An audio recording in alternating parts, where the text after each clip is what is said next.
Hi everybody, today we're going to take a quick look at a new tool called ChemBounce. It's a computational framework designed to support scaffold hopping in drug discovery. Scaffold hopping is a key strategy in medicinal chemistry. It allows researchers to design new drug-like molecules by replacing parts of a molecule by some other fragments. ChemBounce is an open-source computational tool that automates this process. It works by decomposing an input molecule into one or more fragments, such as ring systems, and then replacing these with alternatives identified in a large library. Numerous parameters are computed, including estimation of synthetic accessibility and electron shape similarity.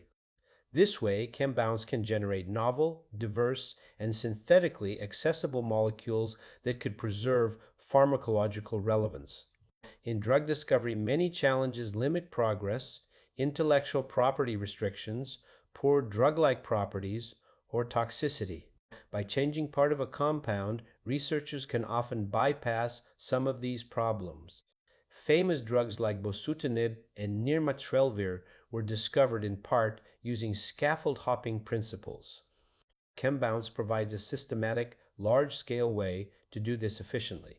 Additionally, ChemBounce's performance was evaluated against several commercial scaffold hopping tools, and the results indicate that it is efficient.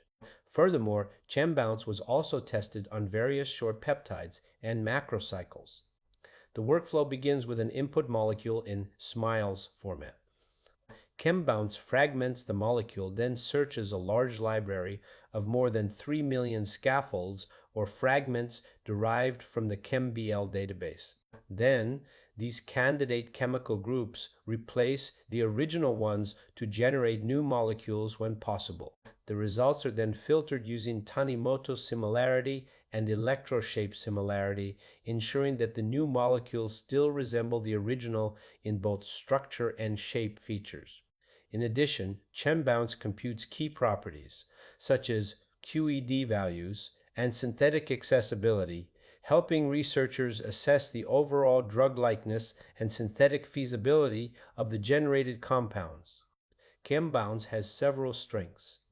For example, it uses a synthesis, validated scaffold library, meaning the results are more practical for real-world chemistry.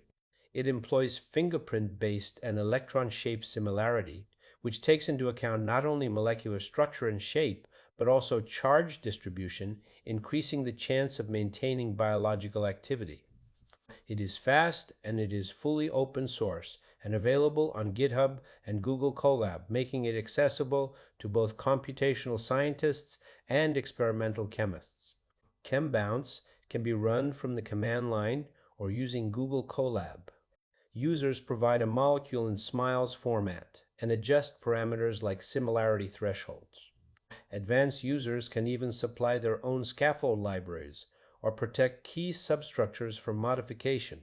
This flexibility makes ChemBounce a powerful tool for hit expansion, lead optimization, and exploring novel regions of the chemical space. I installed ChemBounce on my computer and tested it with rivaroxaban, an anticoagulant medication used to treat and reduce the risk of blood clots. I ran the search across the full fragment or scaffold database while keeping all other parameters at their default settings. The tool identified 157 potential molecules, which I could easily visualize using tools like Data Warrior as shown on the screen. I haven't explored the generated structures in detail, but definitively some compounds look interesting. That's it for today. I hope this new scaffold hopping tool sparks some fresh ideas for your projects. If you found it helpful, don't forget to drop a comment, and until next time, take care.